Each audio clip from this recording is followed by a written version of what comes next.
우리 교회는 기존 교회에서 사람들이 몰려와서 급격히 커지는 것에 대해서 조심을 하고 자제를 해왔습니다. 지난 3년간 우리 교회를 통해서 처음 예수님을 만난 사람들도 이 가운데 많이 계시지만은 아무래도 우리 교회가 말씀이 좋다 하는 그런 소문을 듣고 몰려오신 분들이 적지 않은 것 같습니다. 그럴 때마다 조심스러운 것이 있습니다. 그렇게 몰려온 사람들이 이제 함께 예배를 드리다 보면은 우리 교회가 항상 말하는 것처럼 우리가 교회인데 왜 여기는 건물이 이러냐, 또 예배 스타일은 왜 이러냐, 찬송은 또 왜 이러냐, 이런 것들이 이제 만족하지 않아서 또 못마땅해서 말씀하시는 분들도 생길 수 있지만, 그냥 교회가 좋아서 다니더라도 그냥 예배가 좋으니까 예배 드리고 집에 가는 거예요. 우리가 함께 모여서 교회를 이루는 건데, 우리가 교회인데 그 생각은 전혀 안 하고 그냥 말씀 듣고 오늘 많은 거 깨달았다, 새로운 걸 배웠구나, 그리고 집에 가려는 그런 사람들이 차츰차츰 생길 수 있는 거죠. 우리나라의 대형 교회들의 문제가 바로 그거거든요. 우리는 또 그런 전철을 밟지 않았으면 좋겠습니다. 어떻게 하면 우리가 하나님 앞에서 바른 신앙생활을 할 뿐만 아니라 우리가 다니는 이 교회가 베이직 교회다가 아니라 우리가 베이직 교회일 수 있는가, 그것이 우리가 2017년을 시작하면서 다시 한번 생각해 볼 부분입니다. 예수님은 3년간의 지상의 공생의 사역을 마쳐가면서 그동안 쭉 가르쳤던 것들을 이제 다 삶으로 보여줬고, 또 여러 가지 이적과 표사 같은 것들 표적으로도 다 보여줬고, 많은 것들을 알렸음에도 불구하고 제자들이 충분히 그것을 이해하지 못하고 있었어요. 그러나 얼마 안 있으면 이제 십자가를 져야 되는데 여태까지 가르쳤던 것들을 마무리할 필요를 느끼셨습니다. 무엇보다도 예수님께서는 세상 모두의 구원을 위해서 자신이 십자가로 그 구원의 길을 완성하셔야만 했어요. 그리고 나면은 이제 세상을 떠나는 것인데, 물론 부활하신 다음에 잠시 있겠지만 세상을 떠나실 것인데, 떠나기 전에 그분께서 그토록 가르쳤던 하나님 나라의 길이 무엇인지, 구원의 도리가 무엇인지, 이 모든 것들에 대해서 마무리를 하고 정리를 분명히 해주고 싶었던 것 같습니다. 그 상황에서 오늘의 말씀이 나온 거예요. 이 본문은 예수님의 고별 설교라고 우리가 부르는 요한복음 13장 31절부터 16절까지의 전반부입니다. 근데 우리가 요한복음을 좋아하는 이유가 사람마다 조금씩 다르지만 뭔가 있어 보여요. 굉장히 신비로워 보이고 영적인, 마태복음이나 마가복음하고 달리 요한복음은 굉장히 신비하고 영적인 것처럼 느껴지는 말씀이 많은데, 조금 전에 읽었던 이 본문은 그렇지가 않습니다. 어떤 사람은 조직신학적인 어떤 신앙의 체계, 교리 체계 같은 걸 좋아하는 사람들도 있을 거예요. 그런데 그런 사람들이 볼 때는 오늘 읽었던 말씀은 실제적인 얘기 몇 가지로 구성되어 있지 오묘하지도 심오하지도 않아 보이고 굉장히 좀 다르다라는 느낌을 갖게 됩니다. 문제는 예수님께서 너무나 중요한 것이기 때문에 아주 구체적이고 실제적으로 가르치시려고 하는데, 그렇게 너무나 실제적인 것들을 주면 사람들은 그 행동이나 그 실제적인 단어와 말 자체만 매달리지 그 속에 담겨있는 본질적인 뜻을 잘 간파하지 못하는 게 문제입니다. 오늘 본문도 이제 그런 거예요. 우리 지금 34절, 35절을 읽었습니다만 13장 전반부를 보시면은 여러분이 잘 아시는 아주 상징적인 중요한 사건이 나옵니다. 그게 뭡니까? 예수님께서 제자들의 발을 씻어 주시는, 우리가 소위 세족식이라고 말하는 성찬식, 세례식처럼 우리는 모든 것을 예식으로 만들고 싶어요. 근데 이것은 예수님께서 제자들의 발을 씻어 주신 일이죠. 그런데 그 목적이 뭐였습니까? 왜 발을 씻어줬어요? 제자들의 발을. 내가 조금 후에 십자가를 지고 여러분의 죄를 위해서, 세상 사람들의 죄를 위해서 대속적 죽음을 죽을 것인데, 그렇게 함으로써 여러분의 죄가 다 씻겨질 것이다. 그것을 위해서 여러분을 섬기기 위해서 내가 왔고, 그 십자가의 죽음이 바로 여러분을 향한 내 섬김이다. 이것을 보여주기 위해서 제자들의 발을 씻어준 거예요. 이 제자들의 발을 씻어준 것은 굉장히 이 신학적으로는 예수님의 십자가의 대속적 죽음의 상징적 행위예요. 이것은 단지 겸손함의 표현이라든지 세속식이라는 어떤 의식을 반복하자고 해서 한 행동이 아니라, 이렇게 하지 않으면은 너희들은 나하고 관계가 없다. 그 말 속에서 뭘 보여주고 싶은 거냐면, 발을 씻듯이 너희의 죄가 나의 십자가의 죽음으로 다 씻겨질 것이다라는 걸 가르치고 싶었던 거예요. 그게 의도였는데, 이거 13장을 읽어보면 무슨 일이 벌어집니까? 여기 여러분이 보시면은 그 8절 9절 보면은 베드로는 그럼 내 발뿐만 아니라 손도 머리도 씻어주세요 이러고 나와요. 무슨 얘기입니까? 못 알아듣는 거예요. 예수님이 발을 씻어줄 때 본질적인 의도가 있었는데 그걸 파악이 안 되는 거예요. 예수님과 함께 신앙생활하고 제자훈련을 받아도, 어떤 훌륭한 목사님이 인도하시는 교회에 다녀도 다 한꺼번에 깨달아지지는 않는 것 같아요. 시몬 베드로는 못 알아들었어요. 그럼 내 발뿐만 아니라 처음에 왜 내 발을 씻깁니까?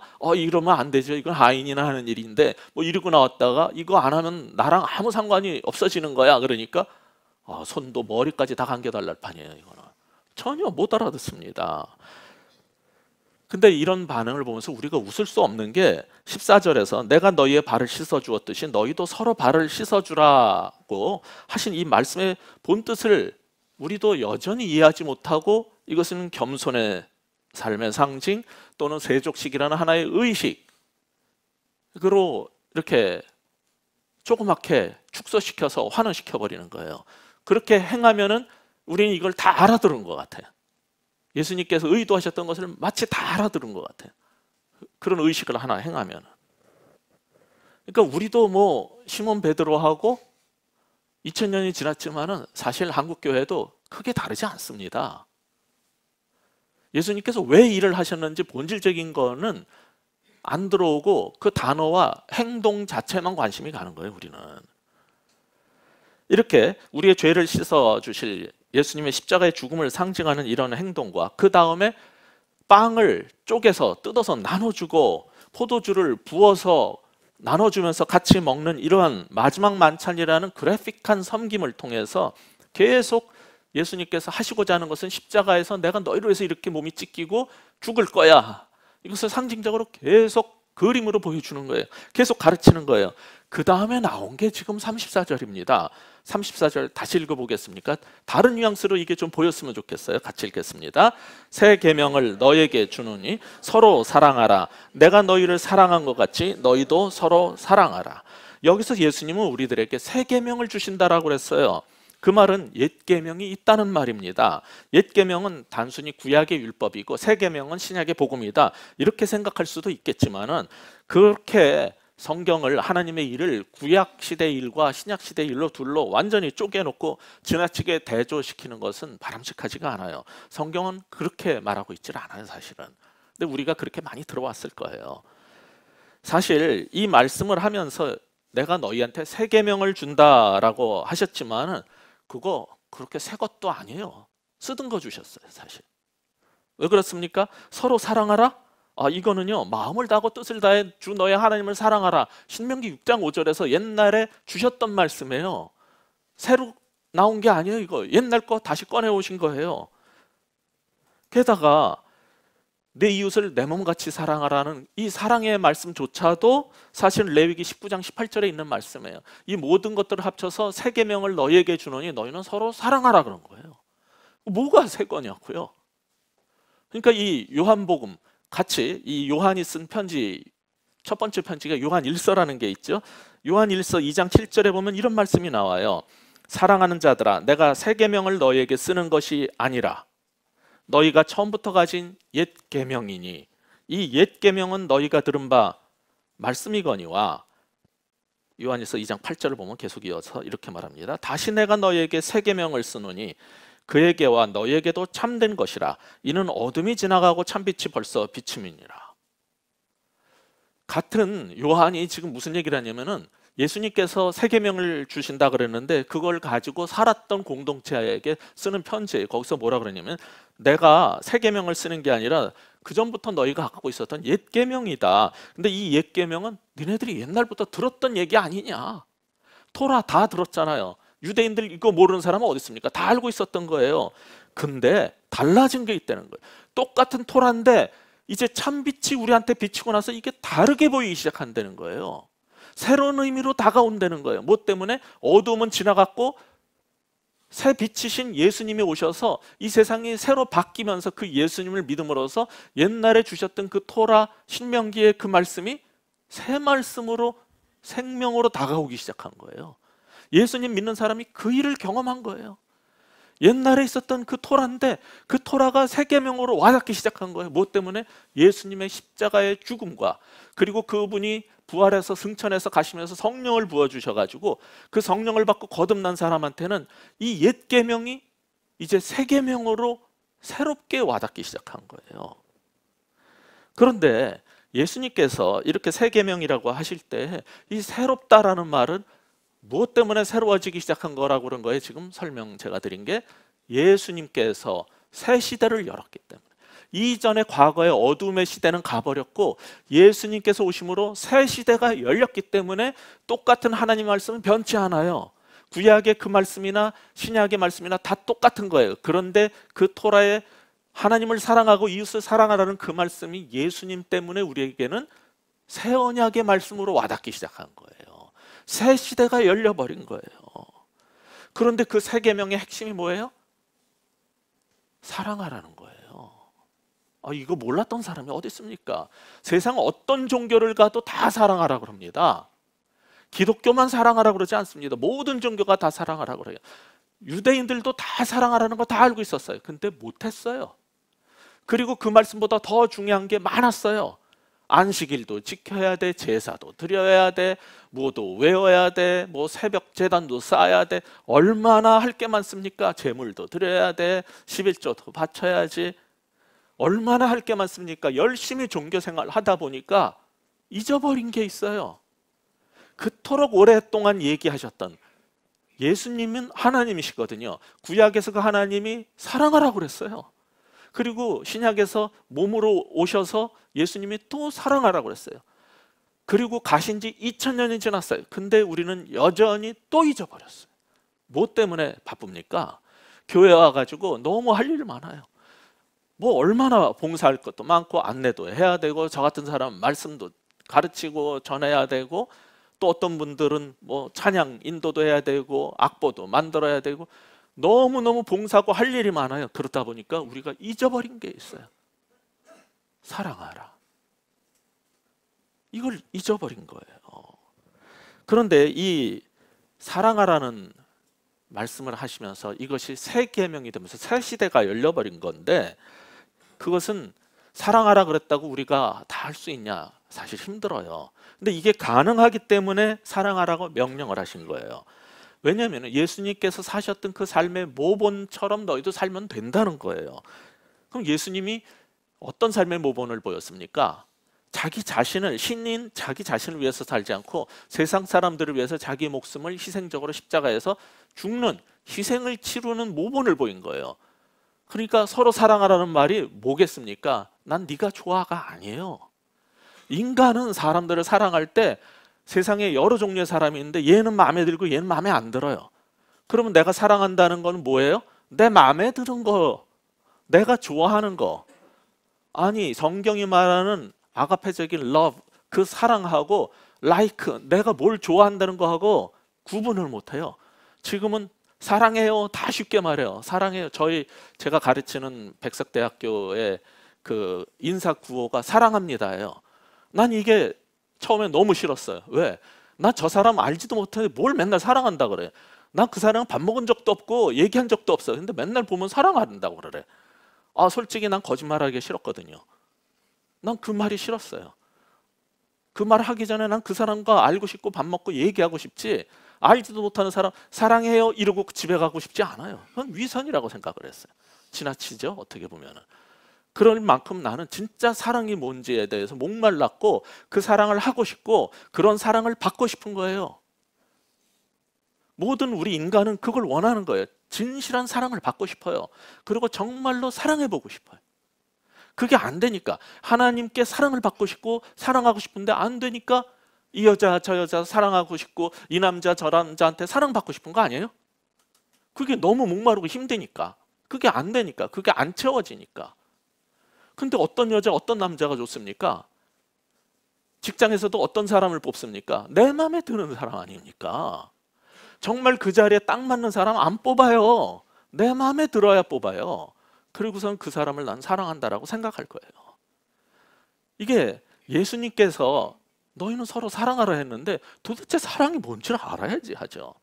예수님이 그런데 어떻게 사랑하라냐면 내가 너희를 사랑한 것처럼 사랑하라고 그랬어요.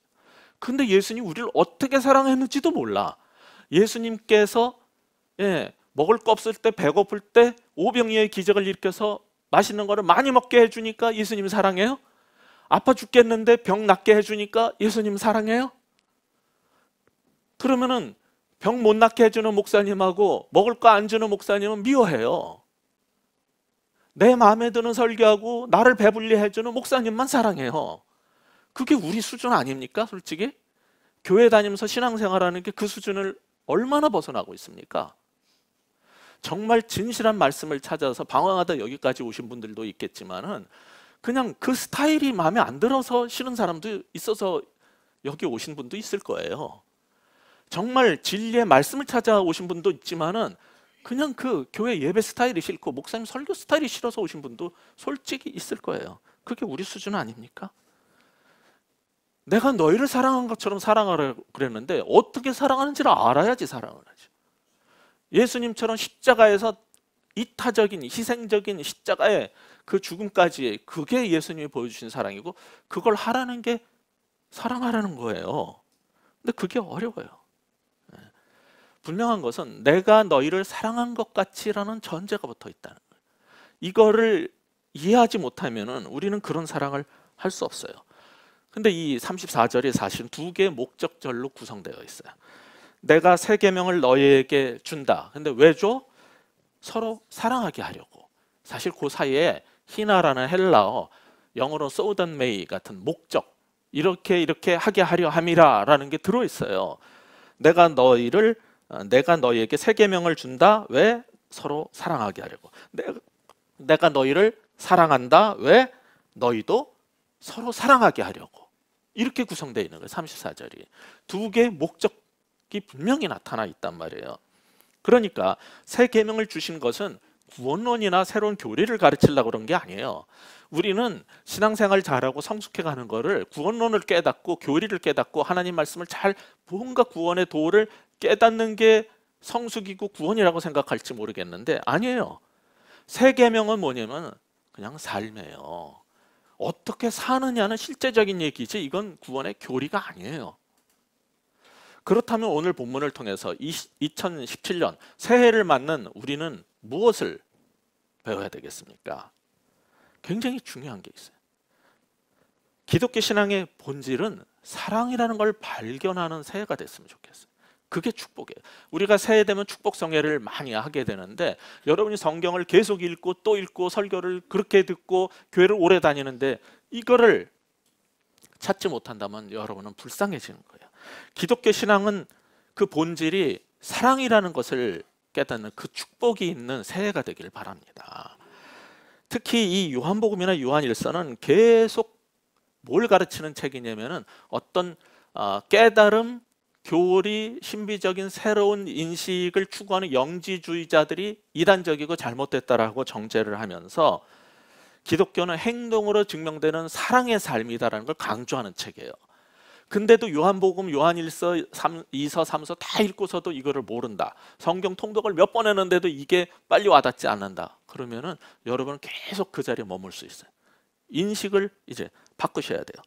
그래서 13장 15절에도 보면은 이미 제자들의 발을 씻어 주신 다음에도 뭐라고 그랬냐면 내가 너에게 행한 것 같이 너희도 행하게 하려 하여 본을 보였다.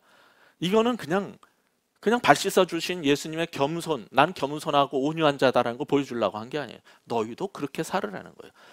서로의 발을 씻겨준다는 건 뭐예요? 그의 죄 사함을 위해서, 그의 복지를 위해서, 그의 더 나은 삶을 위해서, 그의 구원을 위해서 내 삶을 드리고 희생한다는 거예요. 그렇게 하라는 거예요. 너무 어려운 얘기죠. 15장에 가서도 이 말씀을 또 반복하실 거예요. 15장 17절에 가면은 내가 이것을 너희에게 명함은 너희로 서로 사랑하게 하려 함이라. 세 계명을 준 이유를 반복한 거죠. 15장에서는 내가 이것을 명한 이유는 너희로 서로 사랑하게 하려 함이라. 15장 17절. 그러니까 요한복음은 계속 이 얘기를 반복하는 거예요. 그러니까 여러분, 기독교를 어떤 구원의 교리를 깨닫는 수준으로 받아들이시면 안 돼요. 예수님이 강조하신 것은 어떻게 사느냐의 문제를 강조하신 거예요. 그런 삶이 없으면 뭔가를 깨달았어도 그거는 아니라는 거죠. 사실 기독교가, 우리가 믿는 이 기독교가 어떤 교리적인 깨달음, 특히 칭의라는, 의롭다 칭함을 받는다, 여러분 교회 좀 다니신 분들은 많이 들으셨을 거예요. 그런 신학적인 것들을 깨닫는 종교가 된 것은 종교개혁 이후입니다. 루터에 의해서 이런 칭의 교리가 굉장히 강화되기 시작했어요. 종교개혁 때. 그런데 루터는 어떤 사람이었냐면 로마 가톨릭의 사제로서 아무리 애를 써도 로마 가톨릭 교회가 가르치는 것처럼 정말 죄사함을 고해성사도 해보고, 고해성사할 때 다른 신부님이 그러면 무릎으로 계단을 기어 올라가라면 기어 올라가 보고, 주기도문을 100번 해라면 해보고, 별짓을 다 해봤는데 여전히 내 속에 죄가 있고 그 죄가 자꾸 올라온다는 거. 그러면 이런 내가 과연 사제인데 내가 천당 갈 수 있는가? 나는 구원받을 수 있는가? 때문에 너무 고민을 많이 한 사람이에요. 그러다가 그 사람이, 루터가 성경을 읽다가 깨달은 게 있어요. 아, 어떤 공덕을 쌓아서 내가 어떤 선한 행위를 통해서 구원받는 게 아니라 그냥 믿으면 하나님이 나를 의롭다고 칭하신다라는 것을 성경에서 본 거예요. 그래서 그것을 강조하다가 보니까 루터가 종교개혁을 일으키면서 세 가지 구호를처럼 우리가 생각하는 구호 같은 것들을 강조하게 됐어요. 그게 뭐냐면 오직 믿음, 솔라 피데, 그 다음에 오직 은혜, 솔라 그라치아, 그 다음에 오직 성경, 가톨릭교회 전통이 아니라 오직 솔라 스크립트라, 오직 성경, 이 세 가지로 구원받는다는 것을 강조했어요. 그리고 난 다음부터 루터의 종교개혁 이후에 지금 500년이 됐어요. 금년이 2017년이 500년 되는 해예요. 근데 여전히 한국 교회를 감싸고 있는 게 뭡니까? 기독교의 본질은 교리적 깨달음이라는 거예요. 칭의, 교리, 오직 믿음, 이게 강조됐어요. 거기에다가 이 장로교회를 구성하고 있는 한 파인 개혁파 교회들은 두 가지를 덧붙였어요. 뭐냐면 솔루스 크리스투스, 오직 그리스도, 그 다음에 솔리데오 글로리아, 이게 뭐냐면 오직 하나님께 영광, 이 두 가지를 개혁교회가 덧붙였어요. 그래서 5가지 강조점이 생기게 된 겁니다. 그런데 오직 하나님께 영광, 다 그렇게 살고 싶은데 어떻게 해야지 하나님께 영광이 되는지 알아야지 하죠. 그거 너무 어렵게들 말을 해요. 어려운 거 아니에요. 지금 요한복음 13장 보고 있지 않습니까? 34절부터 우리가 읽었는데 31절 보시면은 이렇게 돼 있어요. 31, 2절 같이 한번 읽어보시겠습니까? 그는 유다예요. 시작. 그가 나간 후에 예수께서 이르시되 지금 인자가 영광을 받았고 하나님도 인자로 말미암아 영광을 받으셨도다. 만일 하나님이 그로 말미암아 영광을 받으셨으면 하나님도 자기로 말미암아 그에게 영광을 주시리니 곧 주시리로다. 하나님께 어떻게 영광을 돌려요? 예수님께서 자기 삶을 십자가에서 드리면은 하나님께서 예수님을 보낸 소명이 있어요. 그 사명에 순종해서, 힘들지만 싫지만 그 사명에 순종해서 십자가를 지고 자기의 대속적 죽음으로써 하나님께 영광을 돌리게 된다는 거예요. 이건 교리가 아니에요. 칭의라는 어떤 깨달음 교리가 아니에요. 그냥 삶이에요. 그냥 하나님 명령에 순종하고 복종하고 그렇게 살아나가는 행위가 사랑이고, 그 하나님을 사랑하는 삶에서 나온 십자가의 삶이 하나님께 영광을 돌리게 하는 거예요. 다 같은 얘기예요. 복잡할 거 하나도 없어요. 오직 믿음으로, 오직 은혜로, 오직 하나님께 영광, 오직 그리스도로, 전부 다 그 얘기예요. 다 똑같은 거예요. 뭘 서너 개로 5개로 만들어서 공부를 합니까? 저희 신학교에서 그걸로 밥 먹고 살지만 이거 이상한 거예요. 아주 간단한 걸 너무 어렵게 만들고 대단한 것처럼, 아니 오직 믿음 그러면 되는데 솔라 피데 그러면 좀 있어 보이잖아요. 그게 학자들이 밥 먹고 사는 길이에요. 전문가 행세를 하려면은 이거 뭐 only by faith 그러면 영어 다 알잖아요. 이거 재미없어요. 남들이 못 쓰는 헬라 또 라틴어 좀 써줘야 돼. 그러면서 앞에서 아는 체 하는 거예요. 학자들은. 목사들은 교인보다 더 아는 체 하는 거고, 그러면서 이거를 계속 이어가는 거예요. 교인들은 뭔 소리인지 못 알아들어서 못 살아 그렇게 해요. 교리는 배워서 하는데 그렇게 못 살아요. 믿음으로 산다는 게 뭐고 어떻게 하나님께 영광 돌리고 어떻게 하는 게 사랑을 하면서 사는 건지 몰라서 못 사는데 이게 뭐 하는 건지 모르겠는 거예요. 지금 종교개혁 500주년째인데 전부 다 생각이 뭐냐면 오직 믿음, 뭐 오직 은혜, 기독교의 본질은 오직 믿음, 이것만으로 칭의, 이런 교리로 자꾸 생각을 해요. 근데 우리 베이직 교회가 이제 종교개혁 500주년을 맞이하면서 던지고 싶은 도전은 이거예요. 자, 루터가 얘기한 건 사실 그 오직 솔라 그 세 가지, 그 얘기한 거는 구원의 도리를 깨달은 거예요. 근데 그게 기독교의 본질은 아니에요. 기독교의 본질은 그거보다 훨씬 폭이 넓어요. 오직 성경, 오직 믿음, 오직 은혜, 이거는 어떻게 구원받느냐에 대한 거지만 그 구원의 길을 포함해서 기독교의 본질은 뭐냐면 오직 믿음이 아니라 오직 사랑이에요. 왜냐면은 구약의 핵심이 뭐냐라고 서기관이 와서 예수님께 물어봤잖아요. 마가복음 12장에 보면은 물어보는 게 나와요. 그러니까 예수님께서 마음을 다하고 뜻을 다하고 성품을 다해서 너희 주 하나님을 사랑해라. 그리고 아까 봤던 그 신명기 6장 말고 이제 레위기 19장까지 들어서 내 이웃을 원수까지 사랑해라. 사랑이다. 그러니까 그 서기관도 놀란 거예요. 우와, 그 거대한 구약의 모든 핵심이 바로 한마디로 바로 이거였는데 그거를 정확하게 딱 집어내신 걸 보니까 듣던 대로 역시 대단한 분이다. 이걸 깨달은 거예요. 주님 대단하십니다. 정말 이거 외엔 다른 이거보다 더 큰 계명이 없습니다. 이게 마가복음 12장에서의 그 주고받은 대화거든요. 그랬더니 내가 하나님 나라에서 멀지 않다. 너도 대단하다. 그런 거예요. 서로 멋지지 않아요? 이게 진리를 아는 사람끼리 통하는 거예요. 네. 그러니까 그거 옛 계명인데 예수님 때문에 이게 완전히 새 계명으로 새롭게 와닿기 시작한 거예요.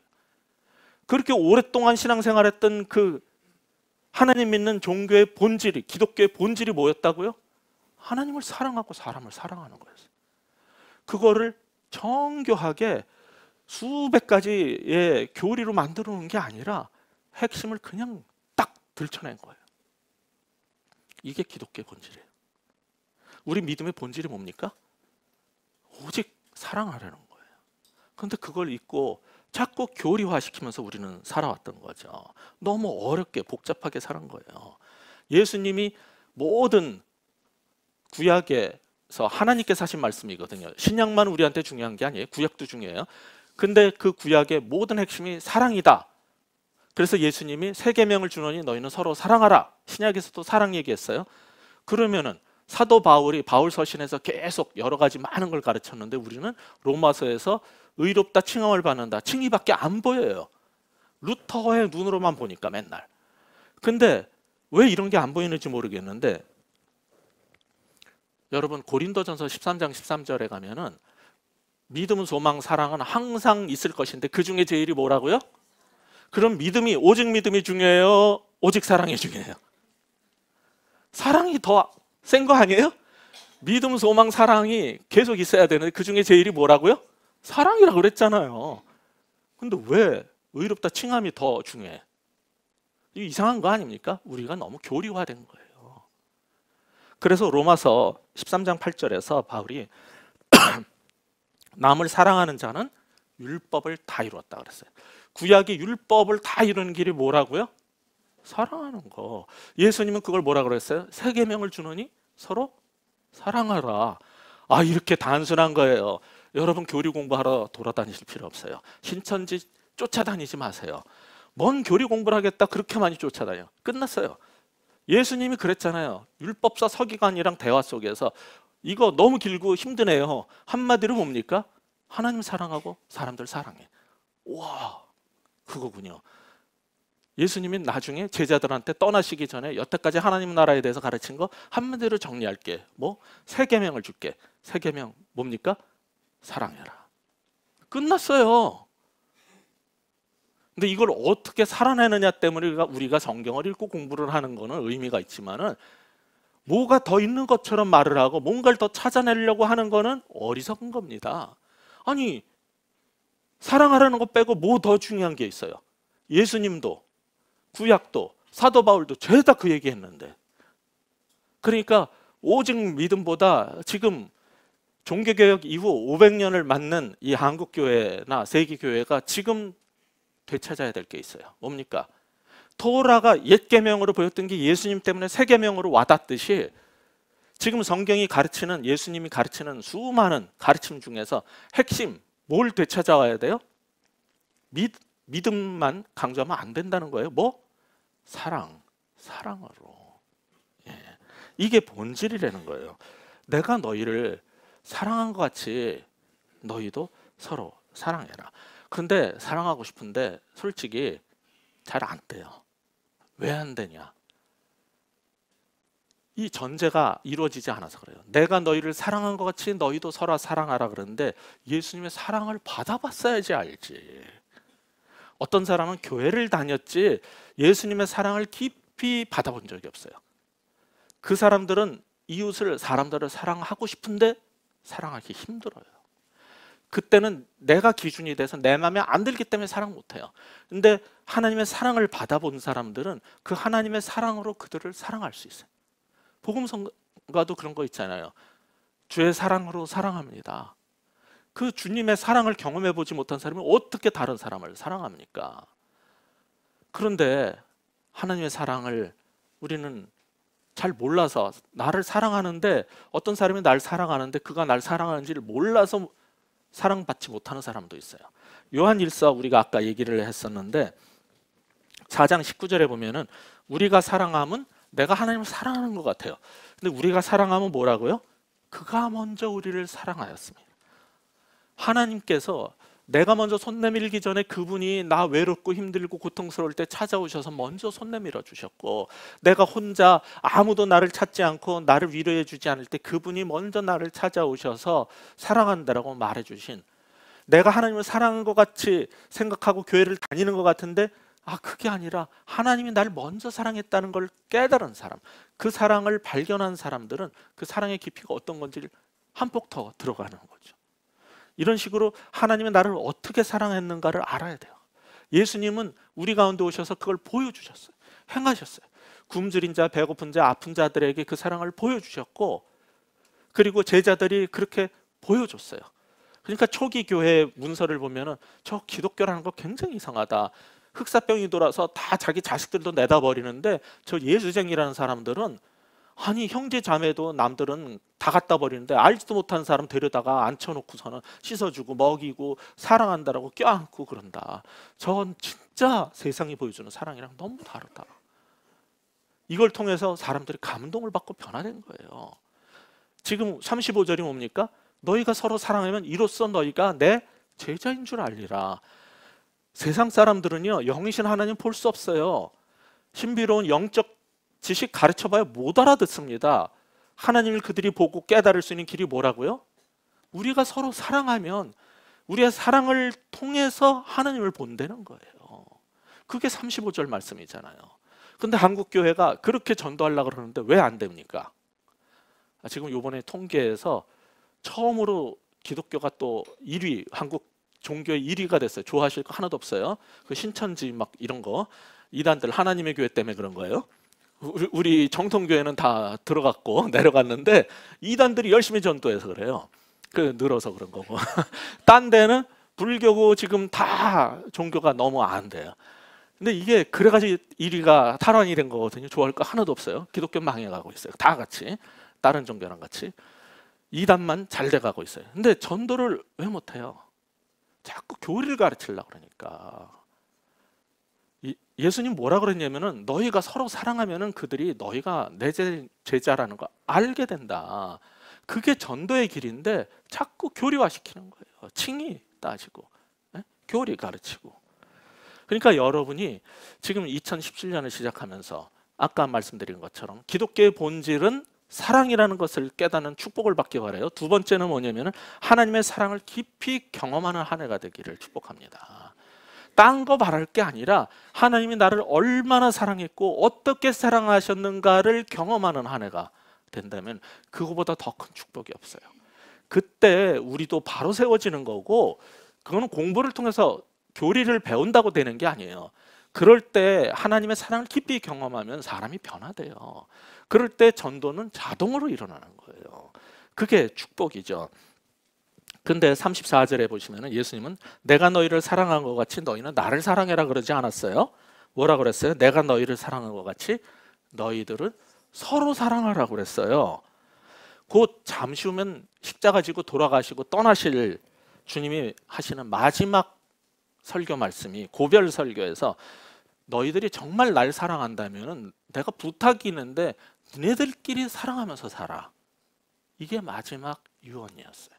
이게 마지막 설교의 핵심 메시지였어요. 왜냐면은 같이 모여서 종교 집단 만들지 말고 제발 하나님의 사랑하는 가족이 되라. 예수님을 머리로 모신 믿음의 공동체가 되라는 거예요. 그래서 가족, 하나님의 백성들의 가족이 되라는 건데, 그래서 형제 자매가 되는 건데, 그 얘기를 하고 싶었기 때문에 34절 바로 앞에 33절을 보시면 시작 단어가 뭡니까? 예, 옛날의 개역에서는 소유자들아, 쉬운 말로 바꿔서는 내 새끼들아, 내 자녀들아, 테크니야, 내 자식들아, 이 말이에요. 이제 사도가 교인들한테 내 자식들아, 내 사랑하는 나의 자녀들아, 너희는 서로 사랑해. 예수님의 그 말씀을 전해주고 싶은 거예요. 그러니까 분명한 거는 내가 너희를 사랑한 것 같이 너희도 날 사랑해라. 주고받자 기브앤테이크 하자는 게 아니라, 기독교는 나는 너희를 희생적으로 사랑해. 근데 내 사랑을 경험했어? 그러면 니네들끼리 제발 서로 사랑하면서 살아. 그게 내 유언이야. 왜 그 말씀을 하시겠어요? 그게 너무 어려워서 그래요. 제가 보기에는 하나님 사랑하는 게 차라리 쉽지 교회 교인 사랑하는 게 훨씬 어려워요. 아, 저 장로, 저 집사, 아, 저 사람 마음에 안 들어. 하나님 안 뵈서 그냥 난 사랑할 수 있는데 열심히 기도하고 교회 나오는데, 근데 왜 쟤는 저러는지 모르겠는 거예요. 쟤만 이 교회 안 나오면 난 그 교회 다닐 수 있겠는데 난 쟤 때문에 다니기가 싫어. 형제 자매 사랑이 훨씬 어려워요. 예수님이 너무 오랫동안 보신 거라서, 수천 년을 보신 거라서 이제 정말 이 하나님 나라의 길을 가르쳐 주시고 마지막 유언으로 하시는 말씀이 내가 너희를 사랑한 것처럼 그거 알았어? 그게 뭔지 경험했어? 그러면은 너희들끼리 제발 서로 좀 사랑하고 살아. 근데요, 어떤 사람은요, 이 자리가 모자란데 여기 우리 3부에는 괜찮아요.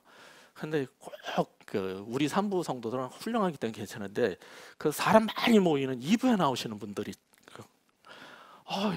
자기 옆에 앉는 거 싫어가지고 의자도 좁은데 옆에다 꼭 가방 놓고 못 앉게 하는 거예요.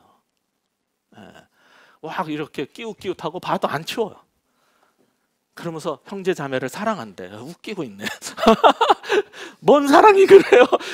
하나님 사랑의 그 사람들 내가 분명히 알아요. 설교 들어왔고 아침 예배도 오고 송구영신도 오고요. 크리스마스 때 이런 증상이 과다하게 생긴 게 대형 집회 때, 송구영신 때 하고 어저께 밤에 송구영신하고 전번에 크리스마스 예배 보니까 자리가 이게 보통 문제가 아니라는 걸 알았어요. 그러니까 이제는 내가 아는 사람 오기 전까지 거기에 옆에다 가방 놓고 못 앉게 해. 근데 어제는요, 뭐까지 등장했는지 아세요? 그전에는 성경책 놓고 가방 놨거든요. 드디어 베이직 교회 성경 스케줄 종이까지 들어다가 옆에다가 쫙 나란히 놓는 것도 봤어요. 못 앉게. 그 결과 여기 자리 모자란다는 걸 알기 때문에 20분 일찍 와요. 15분 일찍 애써서 왔어요. 근데 내려가야 돼. 누군가는 내가 사랑하는 사람을 위해서 내 가족과 내 친구를 위해서 자리를 확보했죠. 누군가는 일찍 와서 여기에 들어오려고, 제발 얼굴 좀 보고 예배 드리려고 일찍 왔는데 내려가는 거예요. 그래놓고 나는 형제 자매를 사랑한대요. 그게 뭐가 사랑하는 거냐? 제가 옛날에 고등학교 때 정독도서관이라는 데를 다니고 대학교 때 거길 갔는데 거기 자리 잡기 힘들어가지고 새벽에 갔어요. 새벽 가면 가보면 도서관에 다 뭐 책 한 권씩 놔줘서 자리가 없어요. 난 새벽부터 1시간을 갔는데 이건 불공정한 거예요. 공평하지 않은 거예요. 지금 무슨 일이 벌어지냐면 일찍 온 사람이 예배를 못 드리고 일찍 온 사람이 밑에 내려가지고 로비에서 서 있어야 돼요. 어떨 때는. 그런데 여기 자리는 비어 있어요. 자리를 잡아줬는데 안 와. 그러면 그 자리는 예배가 끝날 때까지 비는 거예요. 어제는 양심적인 한 분이 늦게까지 안 오니까 손 들어가지고 표해서 와서 앉았어요. 어떤 사람은 그냥 가방 놓고 안 치워요. 누군가는 돌아가야 돼. 그게 형제 자매를 사랑하는 거라고요. 주의 사랑으로 사랑합니다. 성경은요, 내가 너희를 사랑한 같이 너희는 서로 사랑하라 할 때 그것은 삶을 얘기한 것이 절대로 교리가 아닙니다. 하나님을 믿는다는 것은 의롭다 칭함을 받는 교리를 몇 개를 배우고 어떤 구원론을 배우고 종말론을 배워서 여러분이 성숙한 게 아니에요. 형제 자매를 사랑하라는 그 말씀대로 살지 못하면은 우리는 불순종한 거예요. 요한일서를 보면 그것은 어둠의 자식들이고 그들에겐 구원이 없다라고까지 딱 까놓고 말합니다.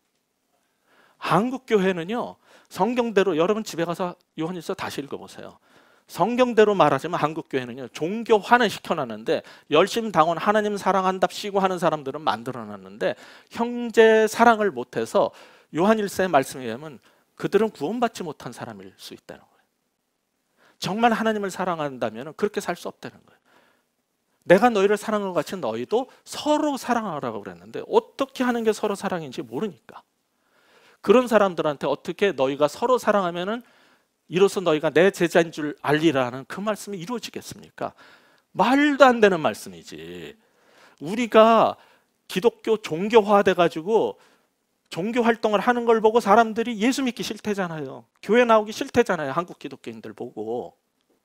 그러면 이 요한복음 13장 34절 35절하고 정면적으로 위배되는 삶을 사는 거예요.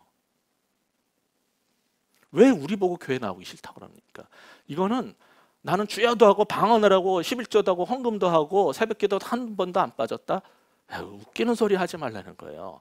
그게 하나님 말씀이에요.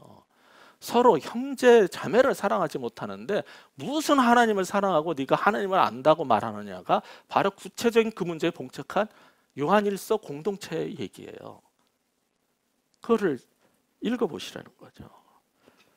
사실 이제 조금 있다가 이제 예배가 끝나면은 우리 설교 후에 찬양 부르잖아요. 제가 부르고 싶은 찬양이 있었어요. 아니 찬양이 아니 해바라기의 사랑으로였어요. 근데 한 20년 전에 제가 사역하던 교회에서 전도 집회 때 은혜 받은 성가대원들이 그거를 했네. 멋지게 합창으로 해바라기의 사랑으로를 했어요. 불신자들뿐 아니라 교인들도 막 환호를 하고 박수치고 너무 좋아했는데 나이 드신 장로님 권사님 몇 분이 삐지셨어요. 그래서 제가 그거를 하고 싶었는데 지금 참는 거예요. 안 할 거예요. 나도 여기서 또 이제 욕먹고 살고 싶지 않아요. 근데 사랑으로 그 여러분 노래 가사 생각나십니까? 예. 내가 살아가는 동안에 할 일이 또 하나 있지. 바람 부는 벌판에 서 있어도 나는 외롭지 않아. 이거 역설적인 얘기예요. 나는 바람 부는 벌판에 서 있고 난 너무 외로워. 이 얘기를 지금 하고 싶은 거거든요. 그런데 그 뒤에 보면은 또 뭐라고 나옵니까? 솔잎 하나 떨어지면 눈물 따라 흐르는. 솔잎만 떨어져도 커다란 잎사귀한 솔잎만 떨어져도 난 그것만 봐도 너무 슬프대 눈물 난데 너무 힘든 사람들에게 손을 내밀어 사랑을 전하자는 웬만한 복음성가 찬송가 못지않은 노래거든요. 근데 찬송가 책이 안 나오니까 이런 거 부르면 욕먹어요. 그래서 못하는 게 너무 지금 안타깝다 이 얘기를 길게 하는 건데 네. 어떤 사람들은요 예수님 안 믿어도 그렇게 말해요. 저 벌판에 홀로 외로이 서 있는 사람들을 찾아가서 내 손 내밀린다. 영원히 변치 않는 사랑으로 나는 손 내밀고 그들을 감싸 안고 싶다는 거예요. 그게 사랑 아니냐는 거예요. 근데 교회 다니는 사람이 3부 예배는 아니라 그랬어요. 2부 예배는 이게 좁으니까 의자를 뒤로 빼잡고 그러면 나는 뒤에 앉아서 무릎을 콱콱 치는데 참아야지. 목사가 돼가지고 앞으로 빼세요 이럴 수도 없고. 여러분이 자기의 편리를 위해서 형제 자매를 불편하게 만드는 거예요.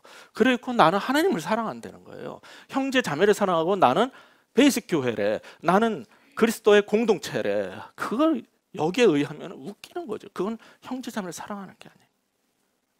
여기 못 앉게 하고 나만 편안하게 예배드리겠다 하는 거. 이런 모든 것들. 사실은 그런 거 아니더라도 사랑하고 싶은데 못하는 건 너무 우리가 이기적이어서 그래요. 이 모든 게 우리의 죄성 때문이에요. 그냥 우리는 나를 알아주고 나만 편하고 나만 잘 됐으면 좋겠는 거예요. 그런 사람들을 놓고 예수님께서 말씀하시는 거예요. 내가 너희를 사랑한 것처럼 너희는 서로 사랑해라. 그게 21세기 2017년을 맞는 한국교회 주시는 하나님의 새로운 음성으로 종교개혁 500주년을 맞는 우리 베이직 교회도 받아들여야 될, 새롭게 받아야 될 말씀인 거예요. 서로 사랑하라는 거죠. 옆에 있는 사람 좀 사랑하라는 거예요. 홍익인간, 이거 웃기는 소리 하지 말고, 세상 사랑한다 이따위 소리 하지 말고 옆에 있는 사람 좀 서로 사랑하고 살자는 거예요. 예? 저 사람 밥 못 먹고 온 것 같으면은 밥도 한번 사주고, 나가면서 얘기하자고 커피도 한번 뽑아주고, 교회 공짜 커피만 주지 말고 나가서 좀 좋은 데 가가지고 빵도 한번 사주고, 그러면서 뭐 때문에 힘드냐, 왜 이렇게 울상이냐, 왜 지난주에 교회 안 보이는, 이게 서로 사랑하라는 말씀에 순종하는 거지, 먼 놈의 온 세상 주여 주시옵소서 뭐 이런 소리 할 게 아니라, 내가 너희를 사랑한 같이 너희도 서로 사랑하라. 그 말씀 앞에 순종하는 한 해 되시기를 주의 이름으로 축원합니다. 기도하겠습니다. 아버지 하나님, 수많은 기독교의 교리가 있고 구원의 도가 있고 또 많은 가르침이 있지만은, 주님, 무엇보다도 하나님 사랑하게 해주시고 하나님 말씀처럼 서로 사랑하면서 살게 하여 주시옵소서. 먼 데 사람 말고 내 옆에 있는 사람이라도 사랑할 줄 아는 우리들 되게 하여 주시옵소서. 이것이 우리의 2017년을 맞는 새해의 결단이 되게 해주시고, 이것이 우리의 정말 하나님 앞에서의 고백이 되게 하여 주시옵소서. 예수 그리스도 이름으로 간절히 기도합니다.